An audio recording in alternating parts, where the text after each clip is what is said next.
百变小厨房，不负好时光。大家好，这里是百变小厨房。花生米是我们日常生活中特别常见的一种食材，平时的使用方式也非常的多。把花生米放到锅里面蒸一蒸，作用真的是太厉害了，很多朋友都不知道。那么下面就跟着视频一起来看看吧。首先准备半斤到1斤的花生米。喜欢吃花生米的朋友都知道，花生米一般市面上分为2种，一种是白皮花生米，一种是我现在所用到的红皮花生米。那么这里就建议大家在选择花生米的时候，最好是选择这种颗粒比较小的红皮花生米。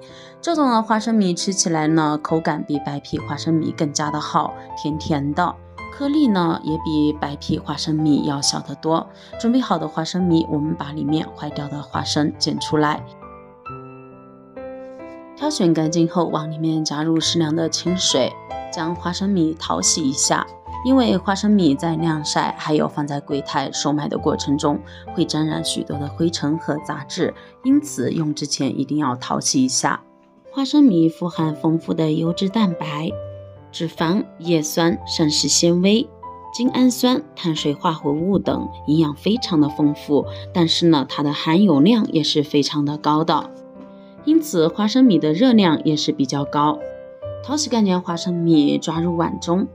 花生米除了营养丰富之外，它的烹饪方式也很多，可以直接生吃，也可以油炸，用来炖肉、煲粥、做八宝粥的时候加上一点，味道真的是好极了。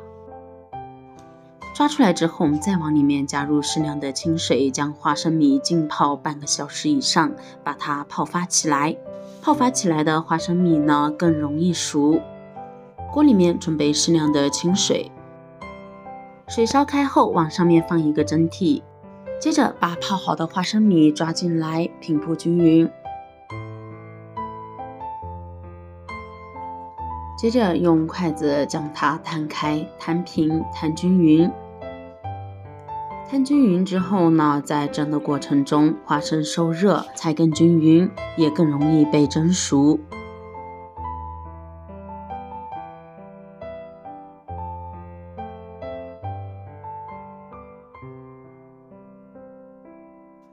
接着盖上盖子，开大火蒸40分钟。蒸40分钟呢，蒸出来的花生米就比较软烂了。那么如果你想吃口感不软不硬的，那么就蒸个30分钟左右就可以。我这里呢蒸了30分钟，因为被泡发后的花生米蒸起来比较容易熟，而且这种红皮花生米呢，它的颗粒也比较小，那么比白皮花生米蒸起来也更容易熟。我们可以看到蒸熟后的花生米颜色变得比较白，有着像煮花生的样子。其实平时喜欢吃花生米的朋友呢，也可以把花生煮着来吃，营养非常的好哦。我们可以看到蒸好后的花生米呢，变得非常的软了，轻轻用手这样一压，它就烂了。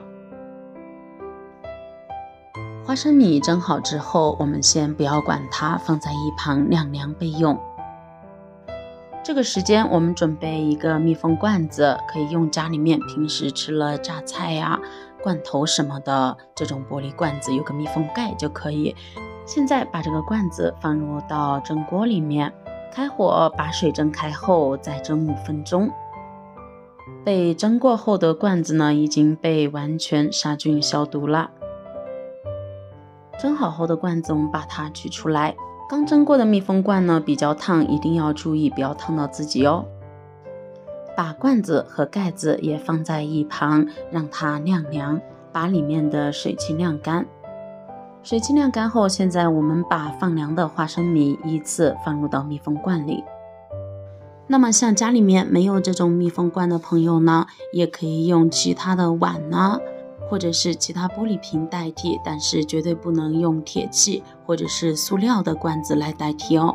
因为用铁器或者是塑料罐子来装花生米的话，不仅会影响花生米的保存时间，而且还会影响口感。这里需要强调的是，当我们把花生米放入罐子里面之前呢，保证花生米已经被完全晾凉了。装好之后先放在一旁，下面呢准备1瓶米醋。我们在选择米醋的时候，一定要认准上面的字样，一定要看上面写着酿造2个字的醋，我们再买。因为像这种的米醋呢，一般都是纯粮食酿造，而且没有任何的添加，那么吃起来也就非常的放心了。当然，如果家里面没有米醋的朋友呢，也可以用陈醋来代替。陈醋和米醋都是醋，我们在选择的时候依然要选择纯手工酿造，这个完全可以根据自己的喜好来选择用什么样的醋。如果想要口感好一点，那么我们可以选择陈醋；想要酸度低一点，可以选择香醋；想要颜色看起来好看一点呢，那么就可以像我一样选择米醋啦。接着就把米醋倒入到密封罐里面。一般花生米的量和醋的量，它的比例是1比1。像我们用半斤花生米的话，一般半斤醋就可以啦。只要你看到醋把花生米完全淹没了就可以，然后现在将密封罐盖上。那么如果你用的是碗或者是其他容器来装的话，上面就需要盖上一层保鲜膜。用保鲜膜也可以让它处于一个密封的状态。像这样子呢，我们把它放在冰箱里面密封冷藏1个星期就可以使用了。7天之后呢，我们的醋泡花生米就做好了。现在我们要使用的话，直接将它取出来，拧开盖子，取一个干净无水无油的勺子，往里面盛出花生米，就可以开始食用了。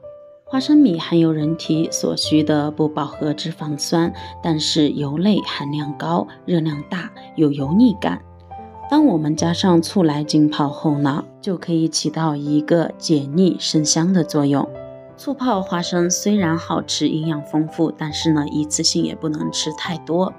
一般情况下，每一次只吃7到10粒就可以了，而且吃的时候呢，也不宜空腹食用。我们可以在早晨起床以后食用，也可以在晚上睡觉前食用哦。像平时吃面条或者是吃馒头的时候，配上几颗也是非常解腻好吃的哦。亲爱的朋友们，视频都已经看到这里啦。如果你觉得我的视频对你有所帮助的话，那么请用您发财的小手给我点个赞吧。您的每一次点赞和支持都是我最大的前进动力，感谢您的关注和支持。并且我们选择白醋或者米醋来泡花生的话，可以选择生花生，也可以选择熟花生，这个可以根据自己的喜好来选择哦。每次取完之后，我们要把盖子盖好，再一次放到冰箱冷藏保存就可以啦。每一次泡1个月的，随吃随取，十分方便。喜欢吃醋泡花生的朋友呢，赶快试一下吧。那好了，我们今天的分享就先到这里了，感谢你收看，我们明天不见不散，拜拜。